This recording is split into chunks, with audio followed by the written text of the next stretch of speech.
दीदी चरण स्पर्श। कुछ सही है भैया।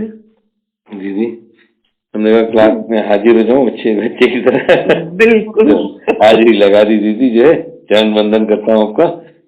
और एक जिज्ञासा थी दीदी, मतलब जो एक जैसे बहुत दिन से सुनते आते रहे हम लोग हुजूर के यहाँ से, जो है कि वो बातिन की जिंदगी, जाहिरी दुनिया, गैप, पल्ले ही नहीं पड़ा कुछ। हाँ, गैप तो हो गया आजम पे। वो दुनिया गैप माने गायब, जो इन आंखों से दिखाई ना दे। अच्छा। वो गैप की दुनिया है। अच्छा। हाँ, तो विस्तार से बताइए दीदी, मतलब ये तो बताया आपने, लेकिन हमें हाँ, बातिन की जिंदगी मतलब जाहिर से अफेक्टेड ना हो। अच्छा। बाहर जो चल रहा है वो तो एक रूटीन में सब चलता रहता है, अच्छा खराब ठंडा गर्म सब आता जाता है। पर हमने जो अपना लक्ष्य बनाया है जीवन का, हमें उसकी तरफ बढ़ना है और उसी तौर तरीके से अपनी जिंदगी जीनी है। अच्छा। हाँ, जैसे कभी कोई कहता है ना कि ऐसा क्यों करते हो, इसका क्या फायदा। हमने कहा तुम अपनी जिंदगी कैसे जीते हो और क्या करते हो, उस पर हमने कभी क्यों नहीं कहा। उससे क्या फायदा, इसका क्या फायदा और क्या नुकसान है, ये तो हमें पता है ना। जी। तो वो यूं बातिन की जिंदगी हुई कि जो हमने अपना लक्ष्य निर्धारित किया है, जो कुछ बताया गया है उसके हिसाब से हम चलेंगे। हम जिस तरीके से चलने के लिए निकले हैं, मतलब जितने भी पुराने ऋषि मुनि हैं, फकीर हैं, उन्होंने पहुंचना तो वही है उन्हें, पर वो सबने एक अलग ढंग से अपने ढंग से बताया है। अच्छा। हिंदुस्तान भर में आईआईटी तो जन कितनी है ना। पर हमारा जिसमें एडमिशन हुआ है, हम उसी के रूल्स रेगुलेशन से चलेंगे ना। बिल्कुल। जी। तो हर जगह के कोई नियम होते हैं, कुछ एटिकेट होते हैं, अगर आप उन नियमों को नहीं पालन करेंगे तो आप बाहर कर दिए जाएंगे। अच्छा। और इसमें अदृश्य रूप से आप बाहर कर दिए जाएंगे, डिस्कनेक्ट हो जाएंगे, पता भी नहीं चलेगा। अच्छा। बाहर से सब चलता रहता, हंसना बोलना, और जिस दिन डिस्कनेक्ट जाता है तो हो गया तो हो गया, फिर अब आप क्या नहीं है, आपका काम। अच्छा। ये बात आप कहते थे कि हम वहीं पर बात अपनी कहते हैं जहां हमें उम्मीद है कि हमारी बात मानी जाएगी। अच्छा। जैसे कभी हम कहते थे ना, आपने उसको कुछ नहीं कहा, उसको कुछ नहीं कहा, अब सब कायदे कानून क्या हमारे लिए है। तो कह रहे थे हाँ, जहाँ उम्मीद हो कि बात मानी जाएगी वही बात बताई जाती है। अच्छा। मतलब बातिन की जिंदगी के सिलसिले में जो कुछ कायदा कानून है या दुआ जिक्र वाली चीजें हैं, अब आपने अपनी इच्छा नहीं चाहिए थी, आपके अंदर से नहीं है ख्वाहिश, तो पकड़ के हम आपको नहीं सिखा सकते। जी जी। पकड़ के कितना देर सिखा लेंगे। तो जब तक आपके अंदर से नहीं इच्छा है, ख्वाहिश नहीं है वो जिंदगी जीने की, तब तक उसके बारे में उसके राज आप पर नहीं खोले जा सकते। अच्छा। बोले जब कोई आता है तो शुरू में तो आदमी को शौक लगता है, जैसे नई दुकान की मिठाई अच्छी लगती है। पर अगर आदमी ठंडी गर्मी सह के 3 बरस टिका रहा, तब उसे किसी लायक समझते हैं कि उसे दुआ से जोड़ा जाए। अच्छा। पर उसके बाद भी फिर और दिन तक फिर टेस्टिंग चलती है कि वो कितनी दूर तक या कितने गहराई तक जाने लायक है, तो उसको उसी हिसाब से समझते हैं। अच्छा। अच्छा। वो आपने एक बार बताया था दीदी, 12-12 साल तक की जो कुछ नहीं, वो तो फिर जो इस रास्ते चल पड़ा ना। अच्छा। जिसने फकीरी की जिंदगी इख्तियार कर ली जी, तो उसके बाद भी 12-12 साल के 3 दौर होते हैं जो बिताने होते हैं।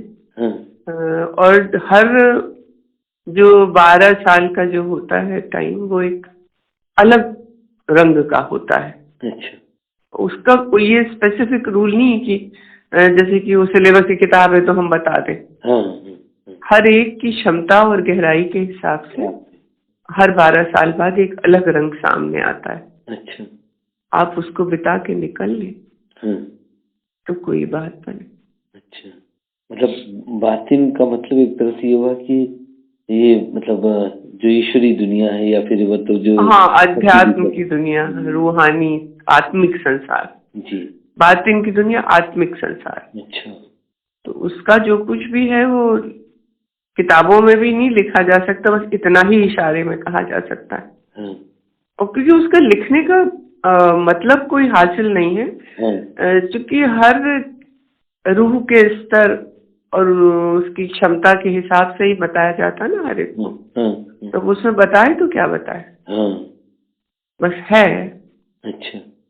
और उसमें अक्सर साहब कहा करते थे कि वो रियाज और जो पूजा हाँ, पाठ अपने पूरे अंदर से, मतलब पूरी ईमानदारी से, अच्छी नीयत से जुड़ा रहे, जितना बताया गया है करता रहे, तो धीरे धीरे चीजें खुलती जाती हैं, बताई जाती हैं जी कि भाई ऐसे नहीं, ऐसे रहो, ऐसा नहीं, ऐसा करो। जी। ऐसा थोड़ी कि वो सिलेबस पकड़ा दिया गया। हाँ, जी ना ना ना, जी। जो एक को हजम है वो दूसरे को नहीं ना हजम है। हाँ, जी जी। उसमें मसनवी शरीफ से साहब ने पढ़ा है तो कहा ना हाँ। कि अंजीर हर परिंदे की खुराक नहीं होती। अंजीर हर परिंदे की खुराक नहीं होती। जैसे एक बार वो ख्वाजा हसन बसरी वाले चैप्टर में दिया हुआ है कि जब वो तकरीर फरमाते शाम को, तो बहुत लोग सुनते थे जो उनकी खानकाह में रहते थे। पर वहीं पास में रहती थी हजरत राबिया बसरी। वो ख्वाजा हसन बसरी की समकालीन थी और ये दोनों लोग डायरेक्ट मौला से फैज़याब थे। अच्छा। तो जब वो अक्सर बैठे रहते, जब शाम को वक्त हो जाता तो कहते कि वो राबिया आ जाए तब शुरू करें। अच्छा। तो लोगों ने कहा वो नहीं है तो क्या हम लोग तो बैठे हैं, सरकार आप शुरू करिए। तो कहते हाथी के लिए जो निवाला तैयार किया है वो चिड़िया के हलक में कैसे डाल दूं। जो बड़ी चीज है वो छोटों के सामने बता के क्या फायदा। बोले जो हाथी के लिए निवाला तैयार किया है चिड़िया के हलक में कैसे डाल दूं।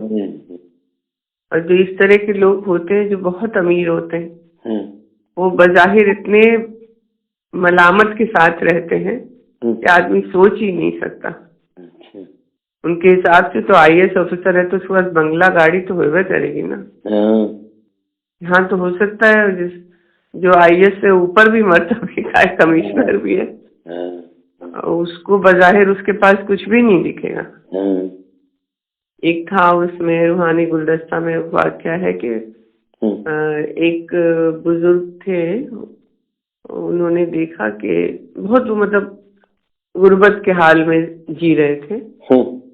तो उन्होंने देखा कि बादशाह के गुलाम जा रहे हैं, तो वो सब एकदम बढ़िया सजे धजे जरीब के मखमल के कपड़ा लत्ता पहने। तो अपने पीर साहब के यहाँ गए, बोले देखा गुलामों को रखने का ढंग सीख लीजिए, कितने जर्क वर्क से रखे जाते हैं। तो कुछ उसमें अब हमें एग्जैक्ट नहीं याद है, हो सकता है हम गलत कह रहे हो, अरे लफ्ज वो नहीं है कि वो कुछ हुआ ऐसा कि वो सब किसी वजह से उन्होंने जबान नहीं खोली बादशाह के बारे में मालूमात को लेके, और उन्होंने अपनी जान दे दी।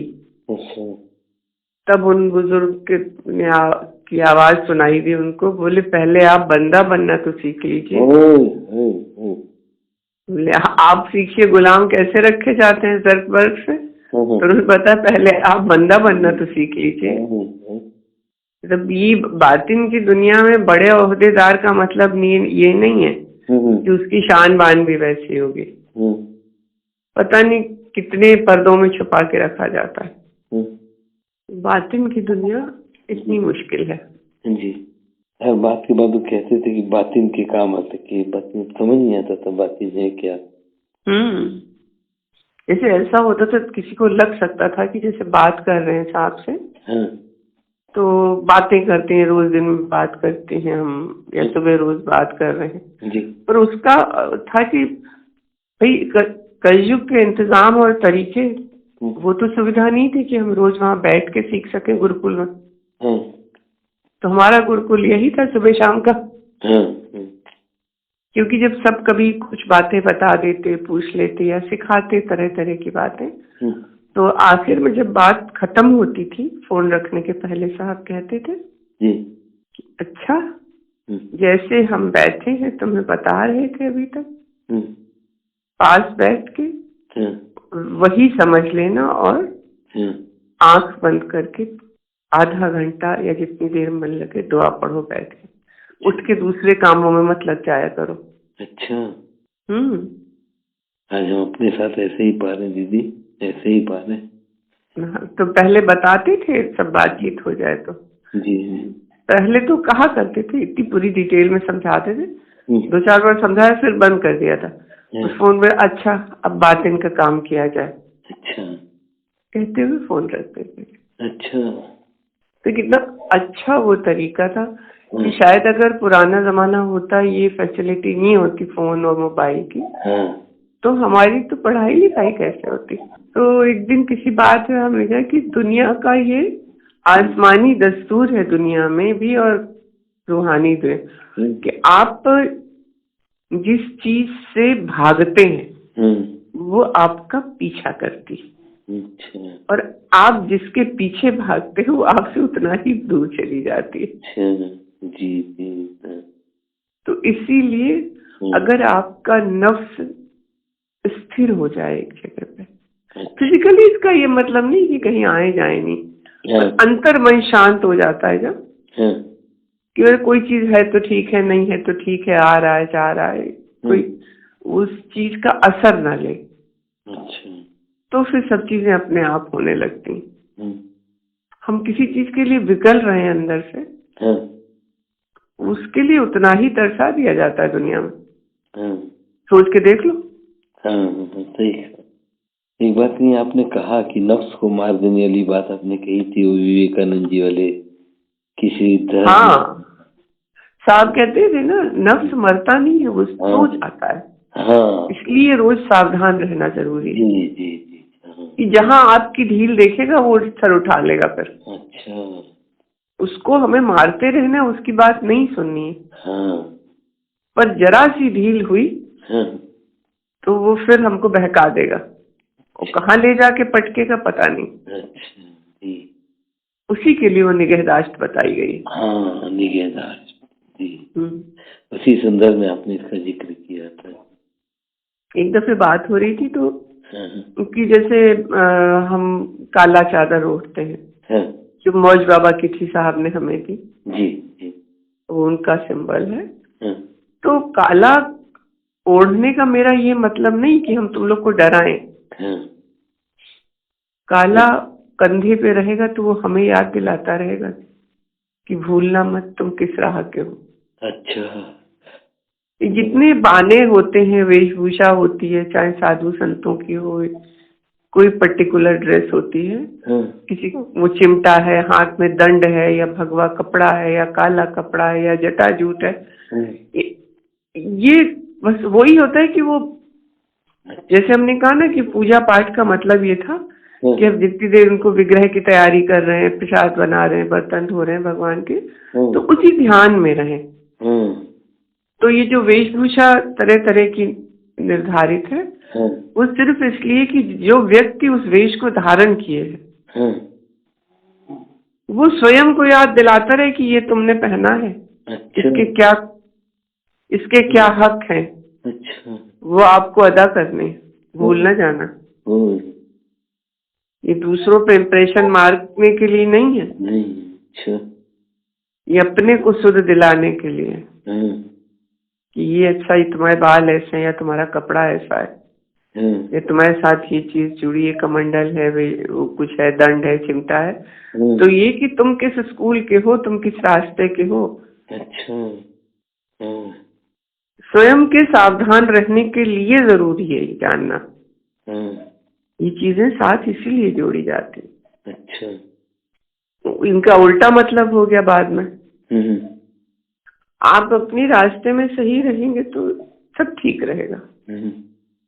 कहते ना साहब कि अपना तौर तरीका, अपनी रख रखाव, वेशभूषा कुछ ऐसी न रखो कि लोगों का ध्यान जाए उधर। अच्छा।